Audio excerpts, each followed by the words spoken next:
All right, guys, we got the man, the myth, the legend. We have him locked down. He's in his car. We wrangled him down for you guys on the show today. The legend, Mitch Stephen's on the call, guys. You know him from My Life in 1,000 Houses, and that series of books that he's written. He's done a ton of owner financing deals, coach, friend, leader to a lot of different individuals in the business. Mitch, always grateful to get you on the show. People love hearing from you. So I know you're headed to your ranch, but I'm grateful for you hopping on here today. Let's dig in and let's have some fun today. Let's talk about, first of all, what you're doing, because you're always doing something. And I know you're doing a lot. And let's talk about what's important for you right now. But then let's kind of dig in and talk about some of your biggest deals, some of your worst deals, and some crazy deals, and kind of give some people something to look forward to in a career like yours. Well, I mean, that's one of the things. We just get it done. So, you know, I needed to get two things done at one time. I got to be down at my ranch to do some couple of things, but I also got this podcast. So I say, you know what? We're just going to get it done. So we'll pull over when it's time. We'll pull over and we'll break out the phone, and thank God for technology, huh? I call that compressing time, doing two for ones. And the people two for ones. I love that. Also, I'm usually, ADD in a way, obsessive compulsive, in that if I don't have 10 balls in the air, I'm not happy. So I have a $2.5 million, 323 unit storage complex, about 85% full, done right now. I'm trying to finish that up. I have, we're on pace to buy 120 houses this year. We'll owner finance 80 of them. We'll probably retail 30 of them, and we'll probably wholesale like 10 of them. I'm doing an addition to another storage facility that I own, 100 units. And I still have my podcast. You know, I do two times a week. Still raising private money. I'm speaking later on tonight, and I still have my coaching stuff. So I stay real busy, but I have a lot of really good help. So it's not as hectic as you might think it is. It sounds like an awful lot, and it is an awful lot. But I have, really good teams. I have a really good team in the storage business. I have a really good team in the educational business. Like right now, I mean, they just call me, tell me where I'm supposed to be. They remind me that I'm huge at getting down a rabbit hole and getting stuck. So I got people that are assigned to come grab me and drag me out of a hole like 15 minutes before things are supposed to happen. I got like rabbit finders, man. They come go down the rabbit hole and drag my butt out, and then get me dusted off, and then like get me on this show. But I have, the 120 houses this year. I haven't even seen any of those houses. I haven't seen any of the buyers. And I got acquisition people, and I got sales people, and I got administrative people. And then the loan business, we have about $8.7 million in hard money loan. That I have like 8 companies. I can hardly remember all of them half the time. Until someone calls me up and goes, "Oh, you're supposed to be over here." I said, "Oh yeah, that company." And so they keep me straight. It's all about really, really great people surrounding me, and a lot less with me, Well, I'm proud of you, man. You're working hard. Someday you'll be successful. Some of these things will work out for you. Well, yeah, like I'm going to my ranch right now. So, I mean, I'm going to my ranch, and I may have to stop hog hunting or whatever it is I'm going to do down there, for a half hour or an hour and get something done on the computer. But then I'll be right back out kind of doing my thing and enjoying life. I'm 58.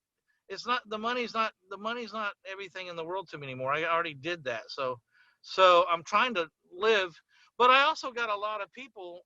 One of the reasons these people that are helping me is I have a lot of partners, and those partners are very engaged to try to get to where I'm at. And I'm very engaged to try to help them get to where I'm at, but they're going to have to do a lot of the stuff that I'm tired of doing, which, I used to burn the candle at both ends and have to do everything. Now it just looks like I burn the candle at both ends, but I got a whole bunch of people doing everything. Well, you see that all the time in our business. People try to do it on their own. They want to be a solopreneur. And really, when you look at how wealth is created, multiple streams of income, equity, cash flow, but there's also a duplication component to it. Wealth isn't created by owning one house, but multiple houses. And it's the same thing with building a business. Everybody wants to do it on their own because they don't want to pay people to help them because they're so focused on keeping what money they have when they start their business. But if you want to scale and you want to have a real business and have time and freedom as well, you have to build a real working with you because you just don't have enough energy in the day. So you're where most people need to get to. It took me a long time to get there. Though, because you come, we all come from this mentality of money's tough to accumulate, and then if you go out there and try to ramp up and get people, if you get the wrong people right off the bat and they suck you dry and you don't get anything done to recoup it, then you get this bad taste in your mouth. So I would say, like, make your first hires count. Like, really research them, really make sure that they have a job description, really make sure that you know exactly what they're supposed to do every day and what they're supposed to get accomplished, and that those things that you're giving them are going to, at the end of the day, turn into money, so that you won't have that first bad experience, where you tried to hire people and it didn't work out. It's like buying your first house. If you go out and you lose 20,000 on your first house, you might not even be in that business by the end of the month, Right. Yeah, I see this happen all the time, especially with virtual assistants. People hire virtual assistant. They didn't do what I wanted, and they just shut down, and they never attempt to hire a new one, as if there's not different people on the planet with different levels of ethics and integrity. You guys have to find the right one, just like you're saying. So what's your main focus right now doing all that? What's in your, I know you run these businesses, but there's business. What's your favorite child of those businesses? What do you like the most? What's your favorite business to be in right now? My mainstay for these businesses is generate leads for all of them, and to raise private money so that I can fund the things that they need to do so that we can make a profit, or that I can, buy the properties that we need to buy. So, it used to be 20 years ago, you're trying to raise money in San Antonio, Texas, and you needed 20,000 to buy the house and 10,000 to rehab it. Well, now you need 100,000 to buy the house and 25,000 to rehab it. You know what I mean? And so, if in 20 years ago, if you got $1 million private lender, you were good for a while. Now, if you get $1 million private lender, it won't even last 30 days. It'll be spent, and you got to go find another one. Right. So, guys, kind of give you a background on Mitch. I know a lot of y'all have seen Mitch on this podcast as well as others. Mitch is an expert raising private capital. If you read his books, he started out in the rental business, and then he realized that was tough, and it wasn't as good as the no space rolled into there. So let me ask you something. So what's more important, generating private money or generating off-market leads? Or do you think they're fairly comparable? And then do you think that once you answer that, is that the same for where we're at the top of the market or versus where we are in the hot market? Because right now deals are, hard to get. Yeah. So there's money everywhere. But when the market turns, there's gonna be deals everywhere, but money's gonna be tough to get. So kind of what's your thoughts on that? What's more important? Where should be people focusing their time? Well, when you're starting out, everything starts with a deal. Even that's the magnet for the money. I mean, let's face it. The better deal you can get, the easier it's going to be to find the money, right? So, I mean, if you have a $400,000 house that you can buy for $200,000, certainly there's someone out there that wants half of that $200,000 net profit potential, and that's easy to find. So it always starts with the house. But in my life right now, I already know we're going to find houses. I already know that, there'll be another 10 houses or 12 houses or 15 houses next month. I got to raise money. So for me right now, I'm focused on the money because I've already hammered the finding the deal machine. That machine's running and it works fine. So I'm over on running my little legs off trying to make sure we got enough money to buy everything. And so that required talking to some banks, because like I'm creating all these notes, and these notes, I was asking someone, maybe you have an answer. I was asking, do you know anybody else in the country, Connor, that sells their houses with 30-year fixed, no balloon financing? Because that's what I do. And someone asked me, who else does that? I said, I don't know. Certainly there's somebody, but I can't find anyone who sells their houses on 30-year fixed mortgages. Yeah, most people are doing like 15. Right. So I went and found some banks. I'm talking to a lot of banks. Really, what I do is kind of fun because it's just a lot of socializing. I go to breakfasts, I go to dinners, and I go to lunches, and I go to happy hours, and it's my job to see how many I can go to every week. It's tough life you got there. So guys, okay. Guys. So, but in the recession, if you have a track record, or if you have some private money people that have been loaning you money in the past, they'll want to get out even more money to you in the recession, when the shit show happens, because what happens in a recession is usually the banks close and the stock market goes to hell in a handbasket. So a lot of people are pulling out and they got their money on the sidelines doing nothing. And it's actually easier to raise money in a debacle. One of the things I love to do when there's a stock market really harsh dip, or when when there's a really bad day for the stock market, I can walk around town and just ask anybody who looks successful inadvertently, as we're standing in line at the grocery store or at the bank or wherever we're at, and just look at them and go, wow, what'd you think of that stock market today? And by the look on their face, within 2 seconds, you can tell if you need to pitch them or not. Like you see the guy rubbing his head. He goes, yeah, man, I'm losing my ass on that deal. And I said, right there, obviously he's got money in it. Obviously a big enough deal for him to be rubbing his forehead and looking down at the ground. And then he just say, you don't have to live that way. I'm so glad I got out of that. I don't live that way anymore. You don't have to live that way either. If you ever want to talk about it, let me know. As a Mitch Stephen ninja trick right there, guys. I like that. How are you positioned right now? So this channel gets watched all across North America.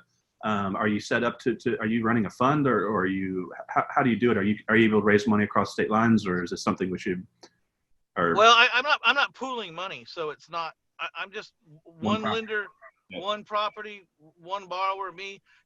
Sometimes you pledge 2 properties if one isn't good enough collateral, but usually it's one borrower, one lender, and one piece of collateral. And I never let my people in over 65% of what I can owner finance the house for. And I average 58%.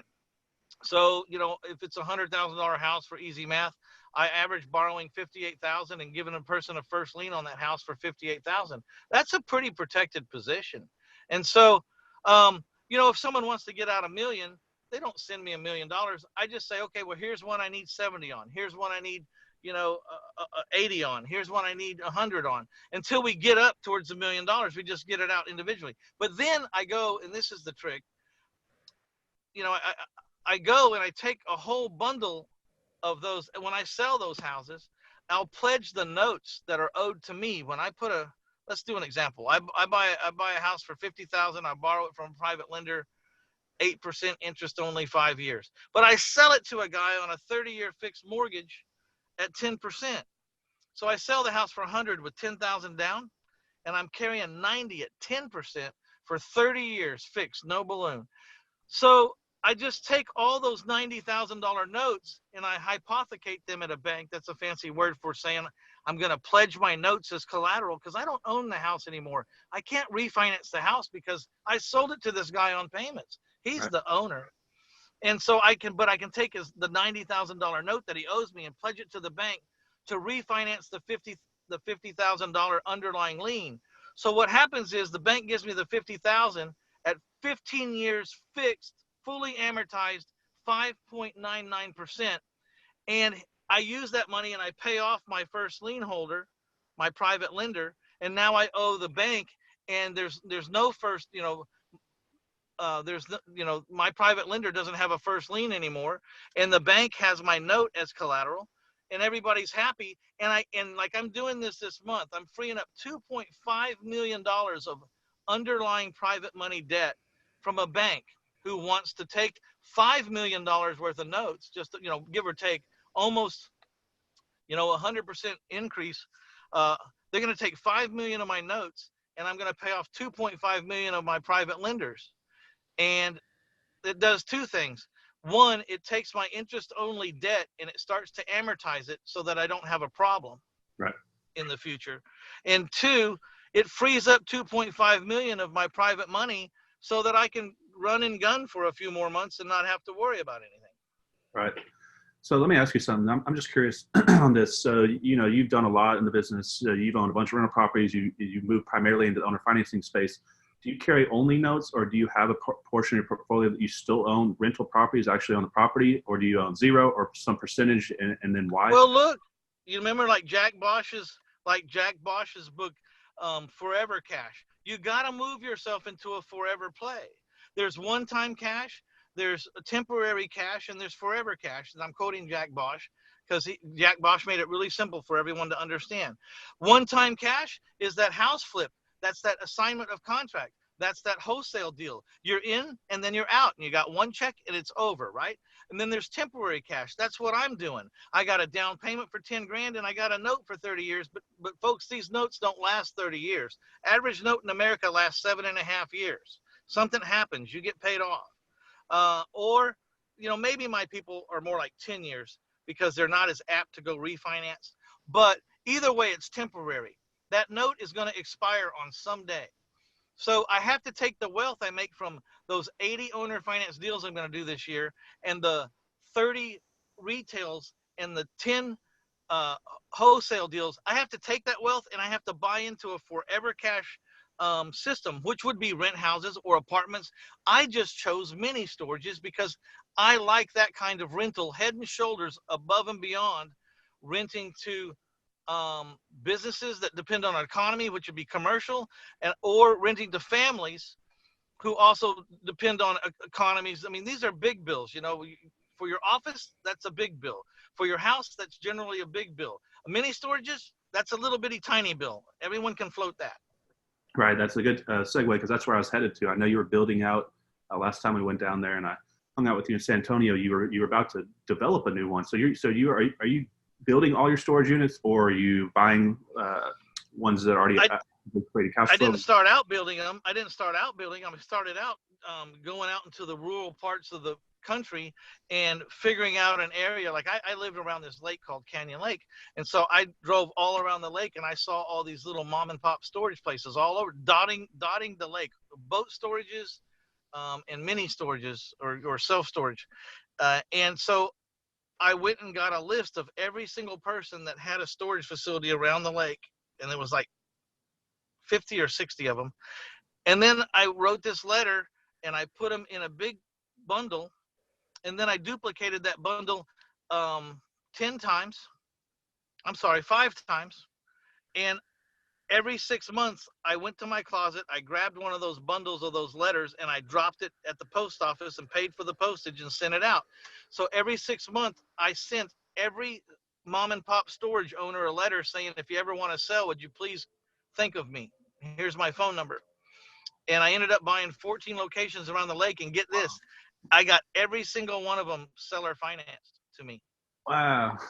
That's why you're the best. Hey, let me ask you something here. So, I mean, when people have capital park, they can only park at so many places. And, why would you kind of give some reasons why you don't just leave it in single family and storage unit? More detail, is it, the emotional headache of dealing with tenants and turning them over, or is it just the return on your cash flow is higher? Or what are some of the biggest reasons why you're gravitating towards storage units and not just apartment complexes, commercial rentals, or some type of just... The biggest one is liability.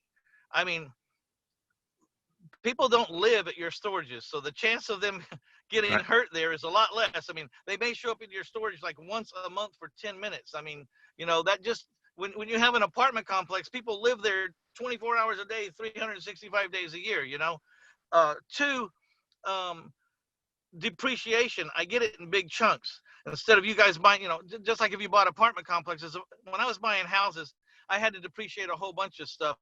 And it was kind of complicated. When you buy storages, this one's worth 2.3 million. There's, that depreciation schedule. The other thing is just the evictions and the resistance to when you've got someone who's not paying, there's so much more resistance to get someone out of a house. The effect of that eviction of evicting someone from a house or an apartment is so much greater than just than taking over someone's junk and auctioning it off. You got kids in school districts, you got old people that don't have a place to go. I mean, you get yourself in a couple of predicaments one day. Like one day, wake up and find there's an 80-year-old lady in a wheelchair in your house, and you're fixing to dump her out in the street. I mean, it's not my fault that she can't pay, but I'm going to be the one that pulls the trigger. You know what I mean? Right. I understand and you don't get in those predicaments in storages. Right. It's people don't understand the emotional side of this, and especially if you're a good person, you're going to run into those spots.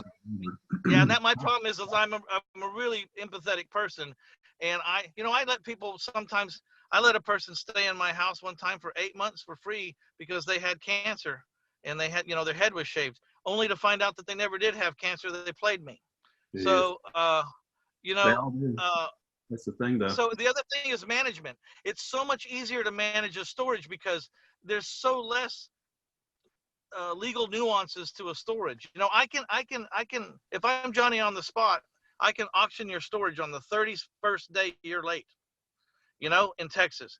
And it all that stuff about storage wars and all having a lot of valuable stuff in these, it's all BS. There's not crap in these storages. And anything that was in there, you could have bought new. They could have bought new, 4 years ago if they'd have just moved out of the storage and quit paying that storage bill. But, and also the late fees. The late fees in Texas, the maximum is $32. Okay, that doesn't matter if the storage is $25, the late fee is still $32. If the storage is $50, the late fee is $32. If it's $100 or $200, the late fee is $32.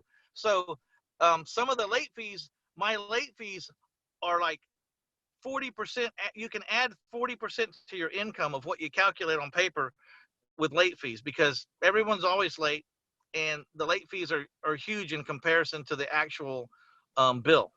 Right.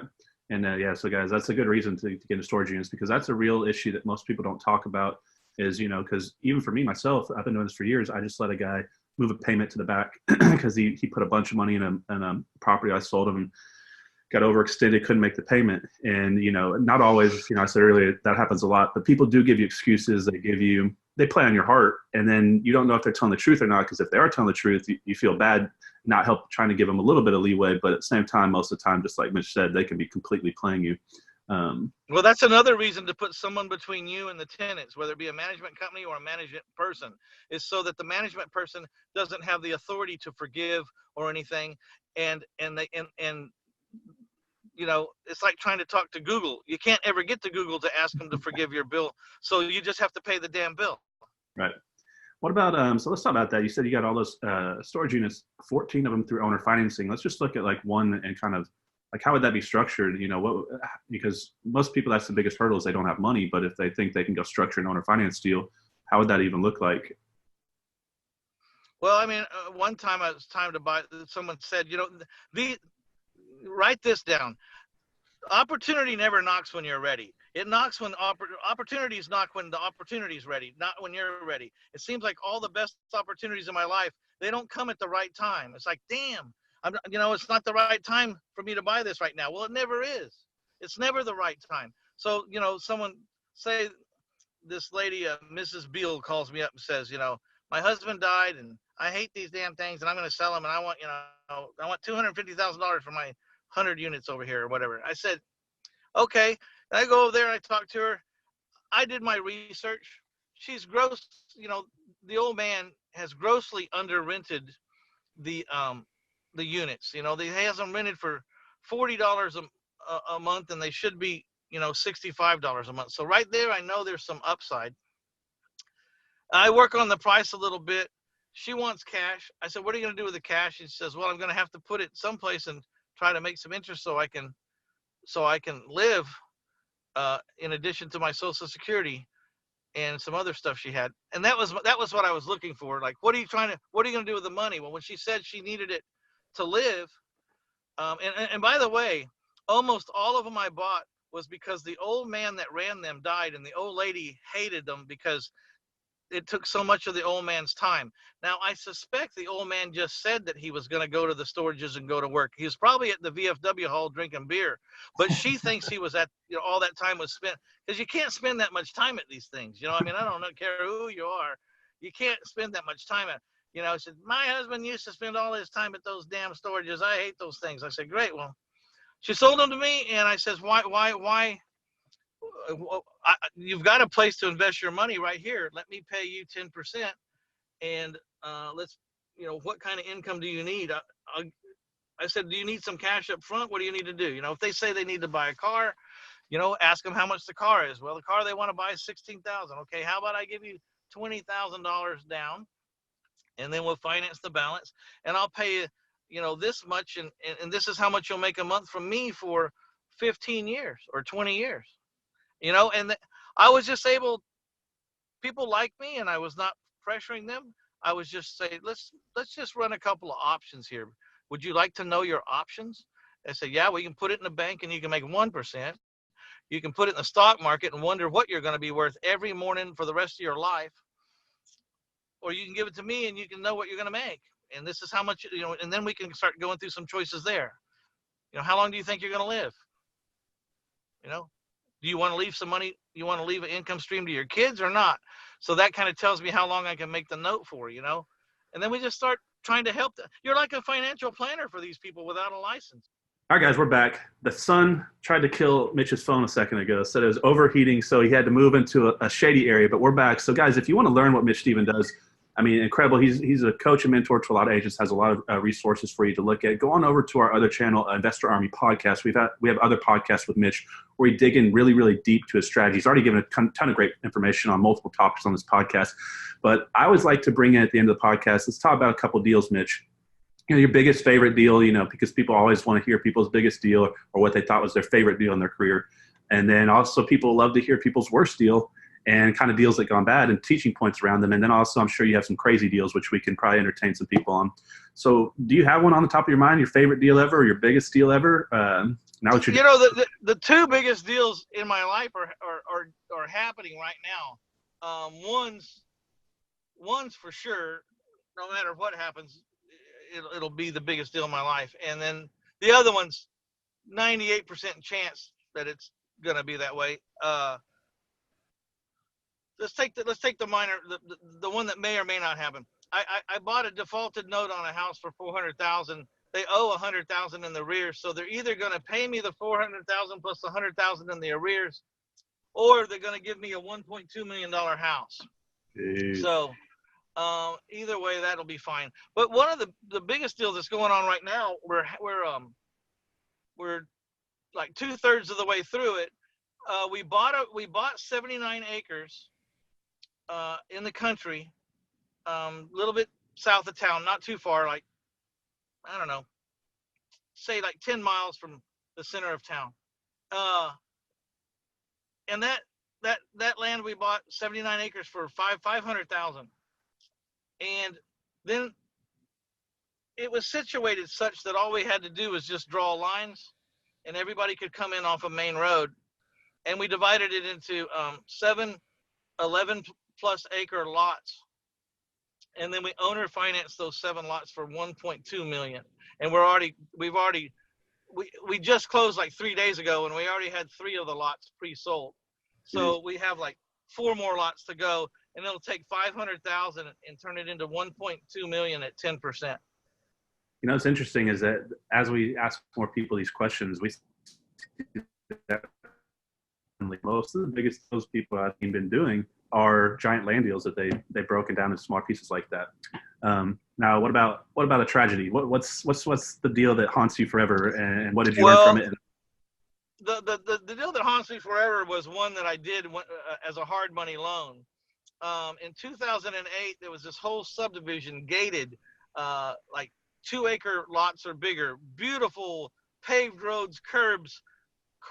There's nothing but at least $600,000 houses and up, and they had super huge restrictions, a lot of restrictions, of course, and their maintenance fee was like $250 a month, and so this land developer had all the builders lined up to take them down, but he was running out of contract, so he needed $1 million to bridge till he could get all these builders financed. Well, we loaned $1 million, and in 30 days, Countrywide announced they were insolvent, and it rang the bell to begin the recession, and nobody bought that land for 5 years. And I made the interest payments.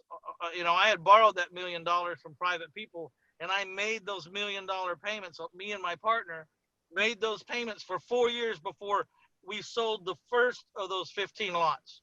Jeez. So it cost me a lot of money. And the moral of that story was,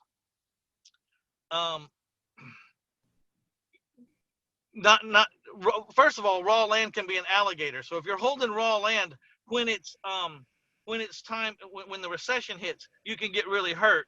What was even compounded this was raw land inside a gated subdivision with high taxes, with high values. Like these lots were, $150,000 lots with high maintenance fees, and I couldn't do what I wanted to because it wasn't my subdivision. This land that I'm talking about out here, it's there is no restrictions. I make the restrictions. You know what I mean?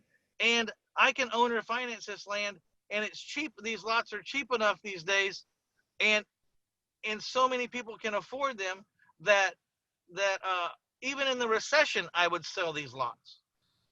Because the dream of having 10 acres and a mobile wide home is still very much alive, at least in San Antonio, Texas. It's very much alive. So that was my worst deal, and I just had to, and that's kind of a testimony as to how I take care of my private lenders, man. I didn't walk away from them. My partner nor I did we walk away. Not for 4 years. We made the payment. They never even knew that we had a problem. And that's I knew I had a problem. And most lenders, they just don't like the turnover, so you kept their money in play 12 months a year. Let's see here. So do you think that deal would have been a great deal, though, except just for the random market turning on you at the wrong time, or is that something? It was supposed to be a 30 or 45-day bridge loan till he could get the stuff through. Little did he know, or little did we know, that the reason why Countrywide was postponing is they were never going to close. They were fixing to go insolvent, and they knew that. They just weren't telling anybody. The other thing is I got out of my lane. Back in those days, I hadn't done any land deals, and I certainly hadn't done any in million-dollar housing developments, So I got out of my lane. If I'd have been in that business for a lot of years before I got into that deal, I probably would have known something was up, or someone would have told me that I knew in the business.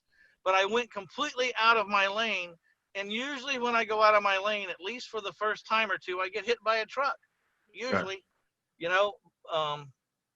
so we started back, and I was not a fan of land, but we started doing, separate little 2-acre lots or 1-acre lots, and having so much success at it. And then we grew up, and then we found some 10-acre lots and some 5-acre lots, and they weren't hanging around at all.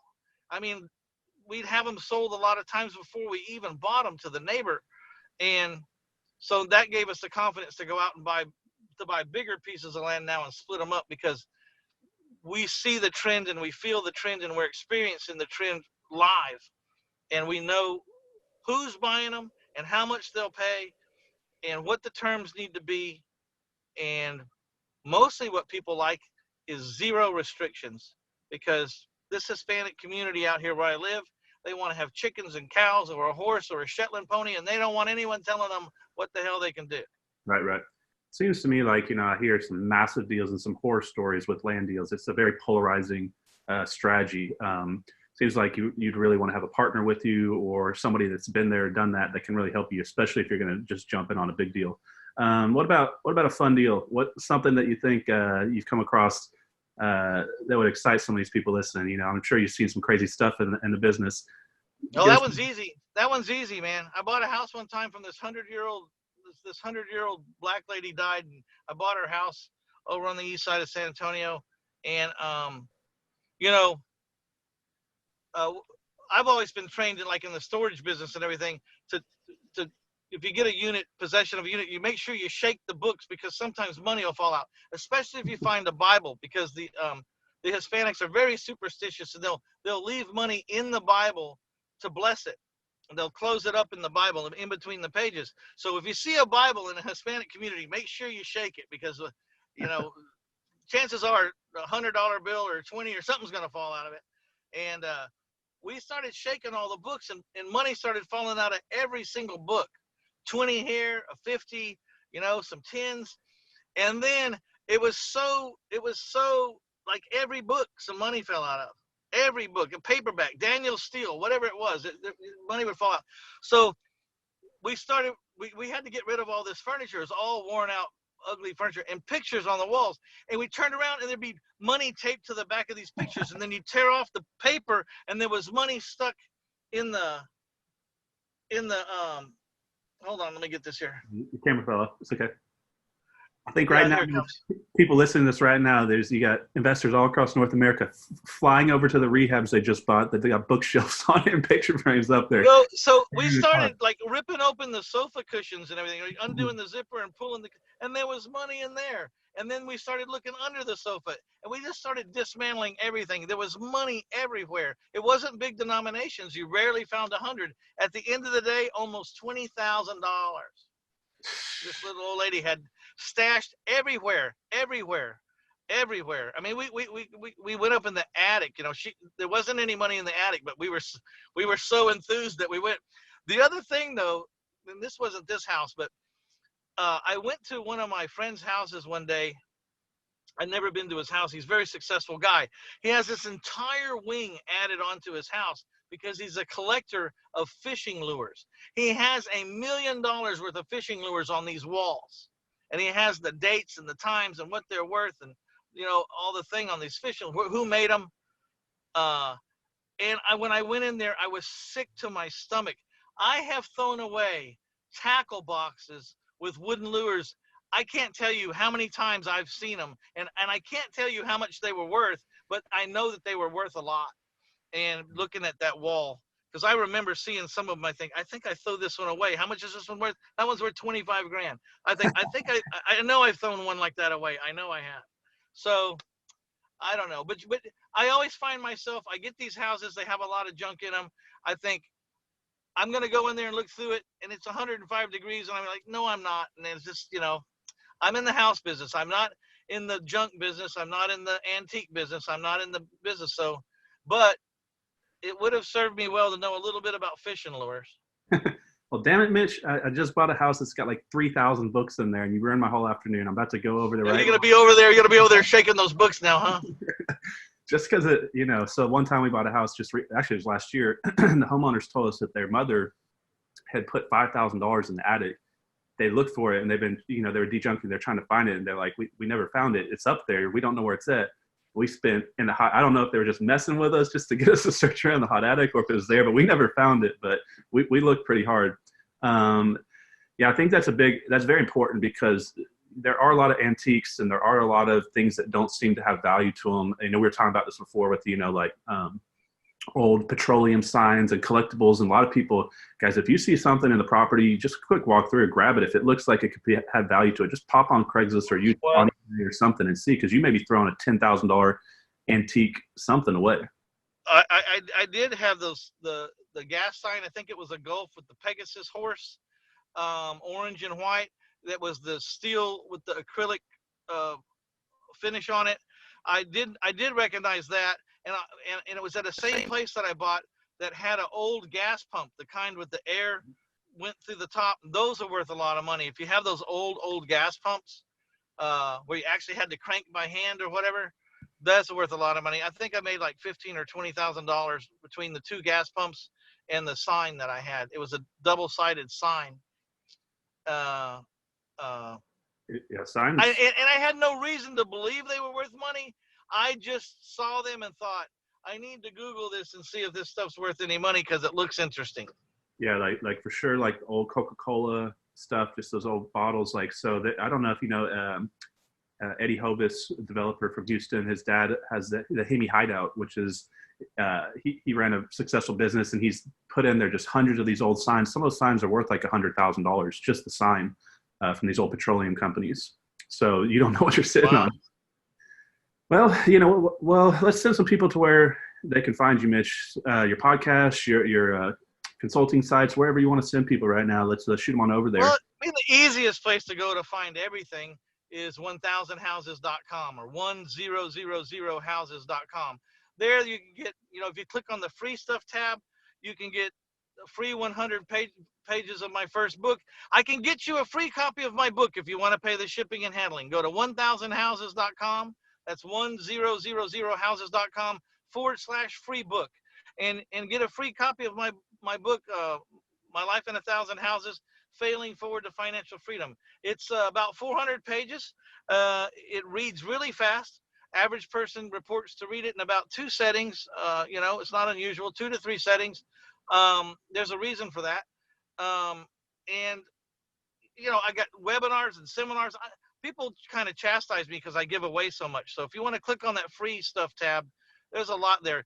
You get an hour and 45-minute recording of one of my weekly calls where I have the weekly coaching call. You get to see what that feels like. So just go there, 1000houses.com, and explore. You can also see my podcast there and click on it, but it's reinvestorsummit.com, reinvestorsummit.com. But you can find it all at 1000houses.com. Right. So, guys, I definitely highly recommend that you read Mitch's books, because let's talk about, you have multiple books in that series now, right? You wrote a follow-up book, and they're kind of different topics because, there's a lot of people writing books these days and having ghostwriters and just brand building. But Mitch's books are the ones I actually think you guys should go read. Some of the other ones out there I don't endorse, but you guys should go check this out. Talk about, you got 3 of them now, right? Yeah, they're all under the My Life in 1000 Houses series. So you're separated by the subtitle. Failing Forward to Financial Freedom was the first one, which was kind of a story it's a story of how a dummy learned how to morph into buying 100 houses a year. This is a fact. We just figured it out like 3 weeks ago. I have purchased a house in San Antonio, Texas, every 4 to 5 days for 22 years. You need to step it up. That's not good. So this is how I kind of morphed into being able to do that. It's an autobiographical story, very more entertaining than how to. Now the next 2 books, My Life in 1000 Houses, 200 plus ways to find bargain properties, was absolutely how to, because I was trying to answer the question from everybody that read the first book was, how in the hell do you find so many houses? I had to go back and research myself. How do I find so many houses? I don't even really know. And then I thought, well, there's probably 20 or 25 ways I do this. Ends up there's over 200 ways I do it, or my organization does it. And then the last book, which is the one I really wanted to write, which is a little used, little known strategy called, selling with seller financing. It's My Life in 1000 Houses, The Art of Owner Financing. Now these books are $20 typically, and then the second one's $30, and the third one, The Art of Owner Financing, is $50. And I've had people say, why in the hell is that book $50? No book is worth $50. I say, you need to put the book down and step away. You're not ready. That book is worth $1 million if it's worth a penny. It's been worth millions upon millions upon millions to me. And I'm basically telling you how I do it to the very best of my ability in this book, one time, with case studies and examples. There were so many numbers in this book, I had to make it 4-color, which is one of the reasons the book is so expensive, because when you start making 4-color books, it costs like $20 just to print it. So, but because there's so many numbers, I put profitable numbers in green, expenses in red, important numbers in blue or yellow, so that when you look at these deals, you could when you look at them on the page, you could size them up real fast. You know what I mean? You could see the pieces of that deal real fast. Yeah, guys, you definitely need to check out Mitch's stuff. I'll give you a good real life testimony. I think we brought this up on my other podcast. I bought your, this maybe 4 or 5 years ago, I bought your owner financing home study course. And at the time I was dabbling, I'd done a few, but I actually have a video on this channel early on from years ago where this house, nobody could buy it. It wasn't financeable. All the wholesalers went through every wholesaler in the city trying to do it. And basically what I did was I bought it, created a note, sold the note. And I think we made almost $30,000 on this house that over 20 investors went through before us because nobody could do anything with it the way it's set up. And so I'm grateful for you. And I've owner financing changes everything. Private money and seller financing changes everything. You can take, seller financing was invented during the Depression when the banks had closed and the banks had all gone broke. No one could get a loan to buy anybody's farm. So the farmers started selling their farms when they had to move to other parts of the country, or when they were moving out, they would sell to the neighbor on payments. That's when seller financing was invented, because banks weren't available during the Depression. And so, but there's a lot of other ways to use it. And one of them is to make a note and sell the note. You don't have to want to carry a note for 30 years to go ahead and make a note and make your profit. Just sell your note after that. Now the question is, what makes a good note and what kind of notes the note buyers want to buy. If I was selling my notes, I would be making much shorter notes because note buyers want to buy shorter notes, 15 years or less. But when you're trying to create cash flow, you want to make longer notes, like 30 years, because in the first 5 years of a 30-year note, your buyer hasn't even paid down $2,000 or $3,000, you know, depending on the value of the note. But you know what I'm saying? So that's what the book's about, is like how I look at those numbers, how I look at those situations, how I think about it, and why I do what I do, and the rationale behind it, so you can understand these choices I make. Everyone goes like, why in the world would you make a 30-year mortgage? I'll tell you why. Just read the book. I'll tell you exactly why, and it'll make perfect friggin' sense. Right, guys, you need to get out there and consume all Mitch's podcasts, all his content. It's going to do you a lot of good with your business. Now, Mitch, we'll wrap this one up. Let's leave you a couple minutes you got any words of wisdom for these new investors, any words of warning about the market, anything that you want to just share, anything you've been talking about a lot lately that's important to you? I'll give you a few minutes. Well, the biggest thing right now is people are freaked out about how hard deals are to find. The thing about finding deals is it's really massive action today. You know, when I started, I could get into classifieds at 8 o'clock in the morning, and by noon I could have a house wrapped up. And if I screwed up, I'd have 2 houses wrapped up, and I wouldn't know how I was going to pay for the second one. But today it's much more competitive.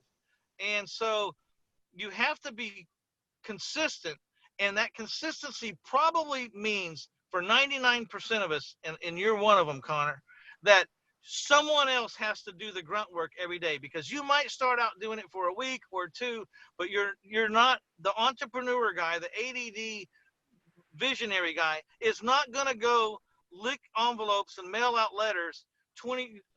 He's just not going to do it. He's not going to research the courthouse stuff. So that's what I have VAs for. I got exactly what they do.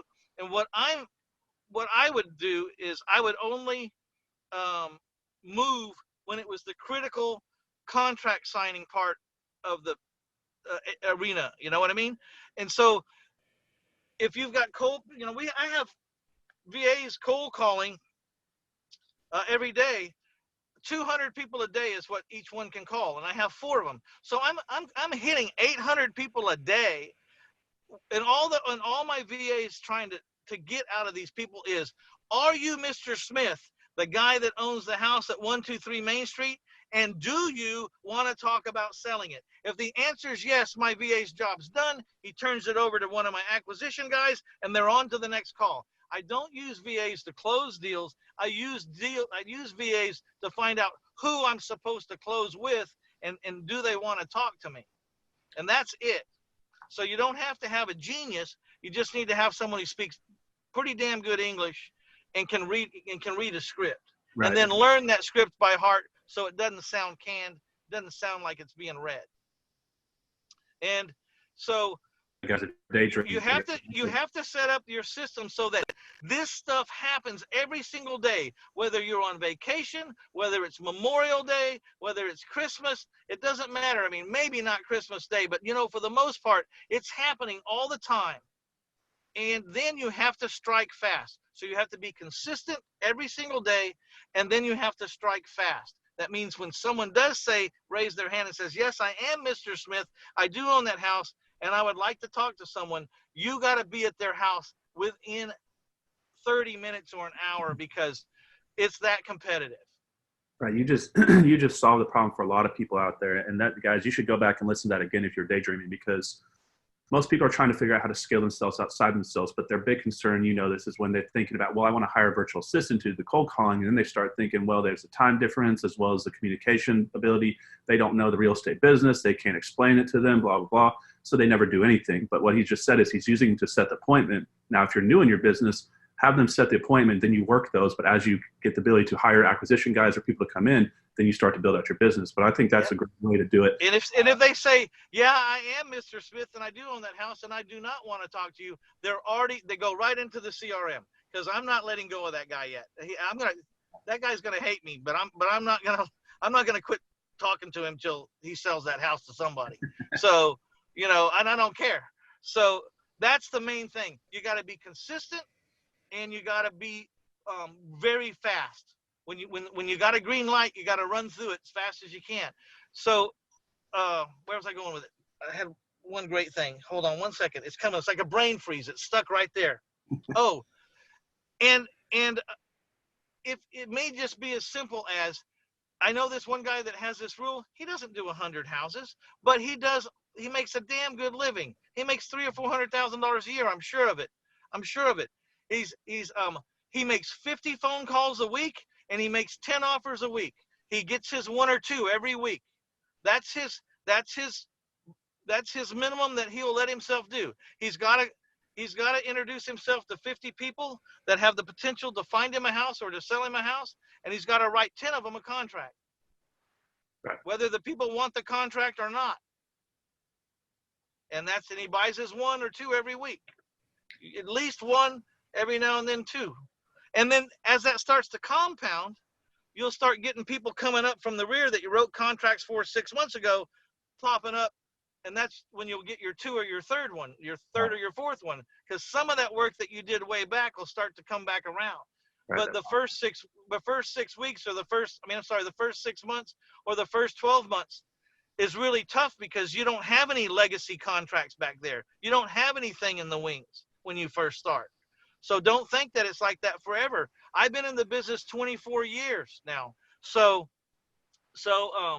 my office is always amazed. I get a house or 2 a week.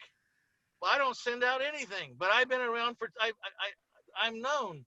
And so about once a week to 2 weeks, a seller just falls in my lap, and I send it over to the office and assign it to one of my people. But that's because I laid a lot of groundwork for a lot of years. Right. We call that building a prospecting pipeline. And if you don't have a pipeline and you're not having a follow-up system, guys, you're wasting a ton of money. Now, Mitch, I want to talk about something here real quick before I let you go, because you brought this up a couple of times. You're talking about ADD, ADHD, OCD. And myself, the same thing. You know, when I was in school, they couldn't keep me in the classroom. We'd have 45-minute classrooms. I'm like, I got to go take a bathroom fountain break every single class I'm in. Didn't want to be in school. And you're hyper successful. A lot of my friends were labeled, you know, challenged with ADHD, OCD, and you see this with a lot of top achievers. And this channel that you're on, Mitch, right, we have a lot of people between 18 and 25. I think our communities have a lot of issues right now with labeling people. And some of these individuals get labeled this, and they think it's something wrong with them.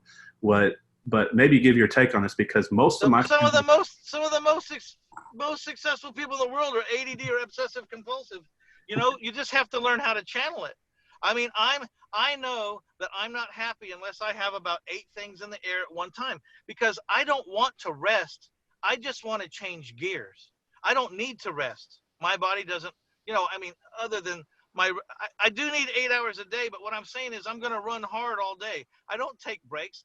You know, what time is it? It's 3 o'clock. Oh, I haven't had lunch. I mean, you know, I work passionately and I work hard and I enthusiastically, and I don't keep track of time, which is why I have handlers that got to remind me every time I have an appointment or pull me in, because I don't keep track of time.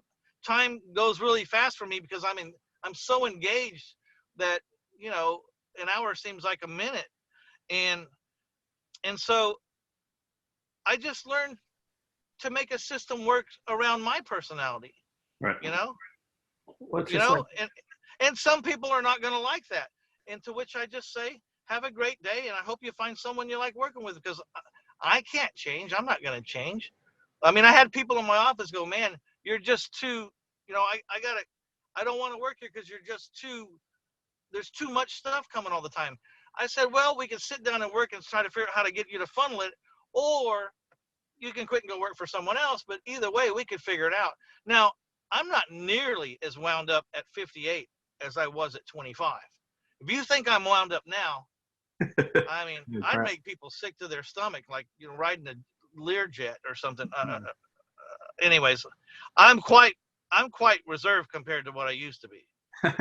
I mean, you see this a lot, like, you know, especially professors, you know, telling these kids in their classes, it's like, look, you take someone that's high energy and they're out there supposed to be active, and you lock them in a room like a jail cell for 8 hours a day. Of course they're going to be fidgety. Of course they're going to want to get out there and do stuff. But guys, I'm telling you. Let me tell you what they're not going to be. They're not going to be professors. That's what they're not going to be. And let me tell you something else.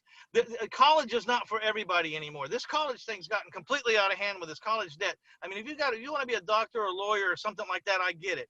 But don't ever feel guilty about not going to college.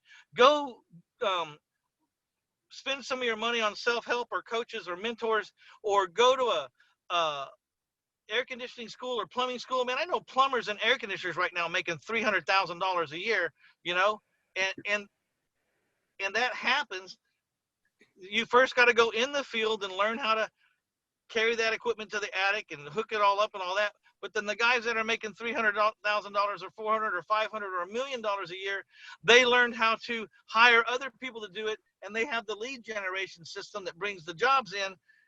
It's all about advertising, really. You want to learn something because you don't know exactly what you want to do. Learn how to generate leads. Learn how to advertise, because I don't care what business you go in, you're going to need that. Right, building persuasive skills, the ability to influence people. Because when I was in college, I vividly remember going to my professor, said, hey, what business do you run? Because I'm in business school, and he's like, well, I don't run a business. I said, what business did you run before you were teaching us how to run business? He said, well, I never ran a business. I'm saying, well, why did all these kids pay all this money to go into debt to learn from you how to not run a business? And this is happening all across North America. They're bringing people in that went out into the real world, failed, and so they come back in the safety of the college system to teach us how to go out and fail in the real world. And that's why I quit, man. I was in my second semester. I never made it through my second semester, and my professor started telling me how he was having to file bankruptcy, and I think, why the hell am I listening to this guy? What am I going to learn from this guy? How to go bankrupt? And I walked out. I picked up my books right in the middle of that class and walked out and said, I'm not paying a guy who went bankrupt to teach me about business. That's just bullshit. And I decided way back then, 20 years ago, today I might raise the number, but I wasn't going to listen to anybody who didn't net $1 million a year. And I would pay to listen to that guy. And I fly and get a room and get a hotel and get a chair and listen to that guy. Today it'd be more like 5 or 8 million, maybe, because the numbers are different today. But even $1 million is a good number. Someone who's run a business that nets $1 million, they're worth listening to. But and I'm not trying to downplay anybody who doesn't make $1 million, but I'm just saying, if you're going to spend your money to get educated, why in the hell would you listen to someone who makes $60,000 a year? Right. I mean, it makes no sense. I mean, think about it, like our parents' generation, before the internet, before access to information like this on a podcast or YouTube channel, where you could have a mentor like Mitch mentor you virtually, where you may never meet him face to face. It was a necessity that our parents' generation had to go essentially to college, unless they had the discipline and maturity to go to the library and read books on business skill sets, or have a mentor. Now all the information is free and available. So what people need to do is find people who are doing what they want to do and get as close to them as possible. And just like you're saying, think about how much people are paying to go get taught by these college professors. And guys, we're not bashing these professors. I'm sure there's great ones across the country, but we're seeing also the other side. And if you're not successful and you're paying all this money, why not just take that same money and pay someone who is successful doing what you want to do? So I think you're right. Other than that, we'll wrap it up. But you could skip the history channel, and you could skip, theory, and you can skip all this stuff that doesn't pertain to any. Like, I could skip science, because science, and I could have skipped science my whole life. I never use science. Not going to use science. The only science I'll learn is like how to brew beer. That's the kind of science I need. And I could have just went right to the money making section, and stayed immersed in that. I mean, for what are these guys spending in college, Connor? $100,000 at least. It's getting up there for most of them, yeah. For $20,000 to $25,000 a year for 4 years, you can get in front of 4 mega monsters. You know what I mean? Somewhere. I mean, think about it. Why don't they teach anything that's important for business purposes? Like, why don't in business school do they teach? I mean, they'll barely touch on it. Why don't they teach passive income? Why don't they teach buying and selling? They're teaching people how to be employees. Right. I just had a guy tell me, actually, I have an intern that just walked into my office 2 days ago. And if I told you whose son it was, you'd know who it was. But he walked in. I said, what are you doing here? He says, I just walked out of my college class a week ago, and I'm interning with y'all. I said, why? He said, they actually came out and said, to be a good employee, this is what you need to do. And then I left. He says, I don't want to be an employee. I want to be a business owner. I'm not paying for this. With And he access, left.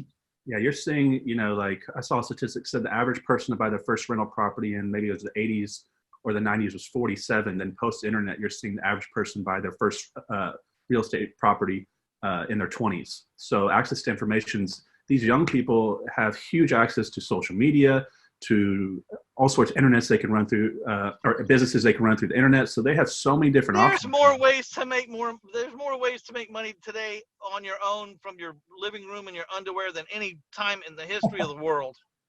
You just got to turn off. I mean, it's unbelievable. Yeah, turn off the TV, turn off the radio, work on weekends, work on holidays, as long as it takes to get to where you're going, and then enjoy your life. Like, people just need to put some time in and make a little sacrifice for 5 years, and most people will build a financial free business. Here's one. I have a podcast. There's probably a lot of podcasters out there.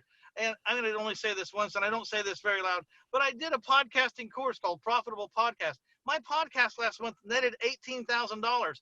I never started the podcast to make money. I started the podcast to stay engaged, to give back, and to raise private money, and maybe to find some students, some extra students. I never dawned on me that my podcast would make money. My podcast made $18,000 besides getting me some students and besides getting me private money. The podcast netted $18,000 in May, which was a real fluke, but in May it netted $62,000. Okay. I didn't even start this podcast to make money as a podcast. I did it for some other reasons, and I figured out how to make money on the podcast, and I didn't invent it. Someone said to me one time, hey, why don't you, we got this one guy, and he's willing to pay you if you do X. And I said, stop right there. Tell me more about that. Just stop right there. What's that about? And I said, how many people are there like him? He says, well, there's thousands. I said, okay. Everything just changed. I mean, and so I wrote that course, Profitable Podcasting. You're going to have to go to support@1000houses.com, because I don't even list it because it's not to do with real estate. It's $997. It's $997. I turn you on to all these places I found all this money from podcasting. If you even get one of them to send you one check for doing what you need to do on that podcast, that'll pay for that course. And I've had people ask me for it. And I said, normally I would give it to you, my friend. It's just worth so much damn money. You need to pay me the $997. I spent the time, and I'm giving it to you on a silver platter. One check can pay you back. You're going to give it to me, though, right? You're giving it to me, though. You're going to give it to me, though, right? Well, man, Mitch, I always love having you on here. You're one of my favorite guests, and I think a lot of people follow you out there and agree. Great podcast. Unless you have anything else you want to go over, I'm going to let you go. I think we're good, man. I think we're good. Police are probably like, why is he still on the side of the road? But, I appreciate you coming on here, and we'll get you back on here probably another 3 to 6 months, and keep getting you on, keep sharing the great knowledge, and appreciate you coming on. All right, my friend. I'll talk to you soon.